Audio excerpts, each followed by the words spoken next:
I'll try and show you, but I don't know if I can. Sorry if it's crap. Got a bar, so I'm just gonna. One. Welcome to the channel, welcome back to the channel. It's me, the Philbilly, and first jobs first. I just want to say thank you for getting me to 1,000 subscribers. How cool is that? We managed to hit that big 1k. As a little surprise, because I've had these for a little while. I've been waiting until I hit the sub 1,000 as a little treat to show you. Got some new bits for the ERF. Ready? Got a set of Alcoas for it. Looks so much better with them on. Lovely. This is what they're all like. This one I've just finished polishing. It looks lovely. It's absolutely spotty dog. I'm not going to polish the inside too much because you don't see it. I'll polish the outside lip. Stuff bits you see, but I'm not going to spend much time on that bit. So now I'm on this one. Difference of that one. Hello. Can't see me in that one. I just got to take this off. I'm just going to use the burner because I can't be bothered to go down and get this Alcoa sticker off. Sorry Alcoa. If you want to send us new stickers or Alcoa nut caps, whatever. I'll not say no. Little bit of sander. Wasn't there enough. And when I'm doing a wheel, I'll do a full time lapse of doing each process, so you get to see the transformation quite fast in front of your eyeballs. Got me sanding wheel. I got an 80 grit one on, and they fit lovely in the hole. So that one's just finished with some 80, and that one I haven't even touched yet, so you can see the difference already. Lovely. So I haven't really got much more done on the wheels yet, but ooh-wee, new stuff. Let's get this opened up. There's the oh, open. There we go. Slip through that. And these, I don't know if anyone else has got them on, but these are the cheapest brand new train air horns on eBay. It'll be a nice little experiment because I want to see what they're like, and I can give you guys an idea whether they're worth buying or not. In there. And no, I didn't get them given. I'm too small for that game yet. Maybe one day. Always want to train horns. So that light. I thought it felt light. I say I only bought them, the cheap ones. Kind of two reasons. One, because I wanted to see what they're like because they were cheap. And two, just wipe the screen. And two, because I want to do a video on it and see if they're worth buying for you guys as well. And to be fair, they feel substantial. So I think they said they were two-tone. I love how someone's heat shrunk the connectors, but completely missed the back of that one. And that one. Yeah. I don't know whether it goes toot toot or just a toot. We'll find out when I put some wind to them and touch those connectors with 24 volt.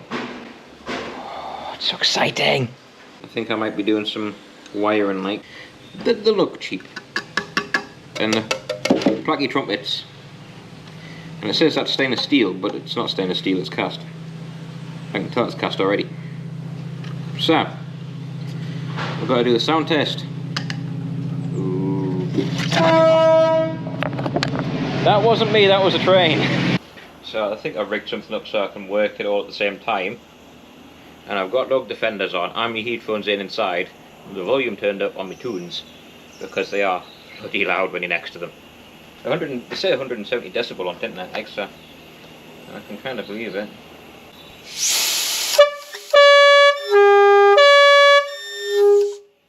Yeah. You can see what I mean. They are loud. Yeah, I don't like the doo-doo-doo-doo. It makes you think people are trying to be a bloody fire engine, man. Let's get them single tone. So I've started, because I forgot to press record, I've started doing the wires. So that's one. I've checked they aren't bothered by polarity, so either way they work. And I just soldered these together. these tinned up nice. I'm going to use the same connectors that I used on the back lights, the ones for the nice push fit waterproof ones, which I'm going to use too. You know what I'm like? I like to do the job right, if I can, and if I can afford to. And this is something I can do, so I'm going to do. Proper job, man. Already much better. And then, where did I just put that? I just lost the female side for it. I'll put it doing somewhere. I'll dead. What am I like? So, next job, finally actually going to do the main part that I needed to do, but I kept getting distracted as I said I would. Time to do the clutch. So I've been looking up on the internet and I've been speaking to a few people that know what they're doing. A lot more than I do. Don't get me wrong, I don't know, but I'm learning. And I'm not going to pretend that I know everything because I don't.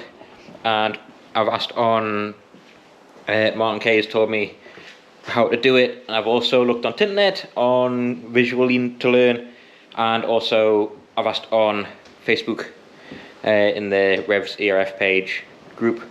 It's a brilliant group for help. Thank you everyone that's already commented on that. And Gas said, no, I'm not selling it yet. Unless you give us 20 grand, then I'll sell you it. So I've got my airline plugged into the tank again. And I can't recommend doing this enough. If you've got a project wagon or a project truck and you need to air them up, instead of having to start it all the time, corking them up and using lots of diesel, if you've got a compressor, just get an airline fitting, put it in one of the first tanks, and then you can air it up. At least 90% of the air it up. Like I can get all the back end aired up, all the airbags aired up, gearbox and the clutch aired up. By plugging that in, off the air we've already got running, and I don't have to start the wagon. So clutch pedal's down. This is what I've been told to do. And if I'm wrong, please correct me and let me know before I actually try to take the wagon out for a proper drive soon. So, clutch is down. So, I'll quickly show you, because I can see it here. That bolt there holds that fork. Right there. And that is a big plate which turns, so it's hard to explain. But what it does is you undo that fork, and it's on a big plate, it's threaded, and as you turn it one way it winds it on and the other way winds it off. So I've just got to try and figure out which side's which way is which, and I'm pretty sure if I'm dragging I've got to go anti-clockwise, and that's what a couple of other people said on the internet. So I'll try that, and if that works it works. If it doesn't, then I will go the other way. So I'm going to try and film this as best I can. I can't make any promises because I'm on my Todd. I'll put that lamp there. You can see the thingy. I just brought with me the socket set instead of going, oh I think it's that size, and then realising it's not. 14mm fits on there. Lovely. There we go. So that's your fork that locks it. Locks it together. M696. 69. So if it's dragging, I don't want to wind it on, because that would be if it was slipping. So I think I got to go anti-clockwise to wind it off. Could be wrong. So I want to get me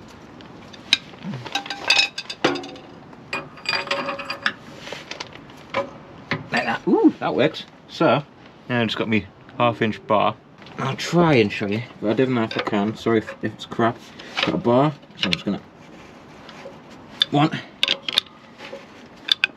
that's one set. We'll soon find out. I'd rather do a little bit of time than realising that I've done it too much too quickly. If I'd known it was this easy before I pulled that clutch pedal apart, clutch actuator apart, that would have made life a lot easier. Yeah, it just goes to show it's worth looking into stuff before you just do it. Because here's me thinking, oh, I'm not getting enough clutch pedal travel, and then finding out that I've got the same clutch as the twin splitter, which is adjustable in these EATONs. So I'll snip that up. Let's get out from under here. How long did that take us? It's taken us 4 minutes. 4 minutes, and if that's fixed that, it's taken us 4 minutes to fix that. It took us more time than that to try and get the clutch back off. Yeah. Might also do a gearbox oil and everything change on it when I start actually getting into it as well. Because God only knows what it's like, and if it's been crunchy, I can imagine there'll be some filings in there. Might end up some brass shavings, some gold oil. So, just made a cup of tea. I've just tested the clutch, and it is better. I'm 95% sure it is better. It's still grinding as I'm putting the clutch in, but yes, it's going to want it again. But it's, how do I explain it? Before, I've put a clutch in and wait a good few seconds, like good 5-10 seconds before I put it in gear before it wouldn't crunch. Now I can dip the clutch and 3 to 4 seconds I can slip it in without it crunching.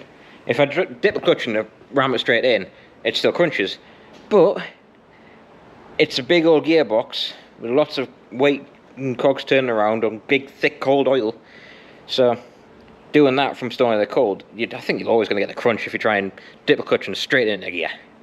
You've got to give it a bit of second, you've got to wait. So, you might be able to see, you might not, the fork's in the wrong place.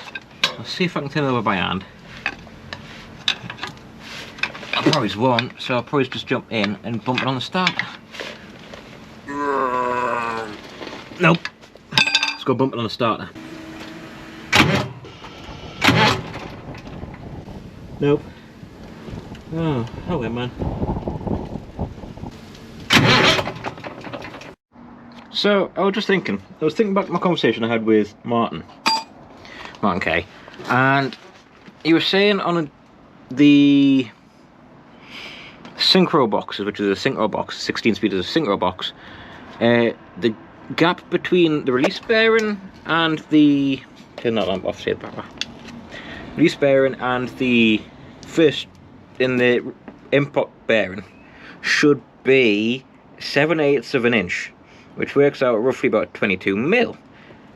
And now I've got that, I know which way I'm supposed to be going. What I'm going to do is I'm going to actually set this up using a thingy, so I've got a set of verniers so I can measure it and find something that's about 22 mil to wedge up there, and that's when I know when it's adjusted. Fingers crossed. I don't know if I'm right or wrong, correct me if I am wrong, I can't remember. I think you said it was 1/2 inch for twin splitters, because they're not synchro box and they've got a clutch brake, and I think the synchro boxes was 22 mil or 7/8 of an inch. So I've adjusted it up so it's holding that socket and extension in place. Hopefully that should mean just set the boot right. Again, I'm not an expert on this, it's the first time I'm ever doing it, so if I'm wrong, let us know and I'll fix it in the comments and do a new video. And then we can go from there, but hopefully this fixes the clutch problem. It would be easier if I had the right tool, because there's a special tool for doing it. It's like a dog leg with a bolt in and then a hook on the end. But you can use pry bars and extensions and it does a job just as well, to be honest. You do rattle your knuckles sometimes though, I will warn you about that. Where's the off button? Moment of truth. Clutch in. I'll wait 1, 2, 3. That's better. Like I say, if you jump the clutch and go straight in, it's always going to grind. Think of all that weight spinning around in that box. You've got to give it a second to slow down. 1, 2, 3. Look at that, man. Much better. Time to give it a quick look around, make sure there's nothing in the way, and we'll take a run the estate a couple of times. And of course, it sounds so good. Sound even better when I get that bit of pipe in the silencer box to make it a little bit louder. Coming. Gotta love that noise. It feels better on the clutch actually. I can feel the feedback through the clutch better. So, wait a second. That's better. I don't know why I'm going for first like, because first is so low, it's pointless. Toot toot! Soon hopefully I'll have proper toot toots instead of It's so pathetic. Proper air horns on. I have 2 sets of proper air horns on. Possibly even more.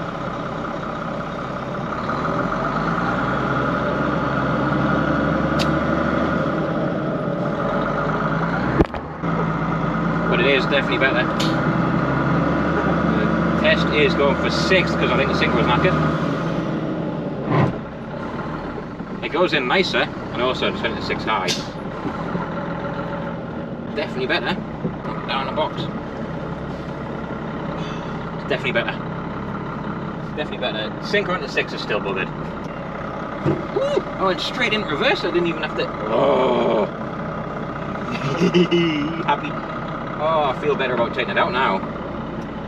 Straight into gear. That's much better. Much better. I let Dad have a quick gun up the road, and then that'll be it for the day. That'll be it for this video. This big moment video where we've hit 1,000 subscribers, which is amazing. Like I say, channel is monetized, which will help with. It's in so cheesy. It'll just help with that little bit, earning that little bit extra pennies, which costs you lot nothing.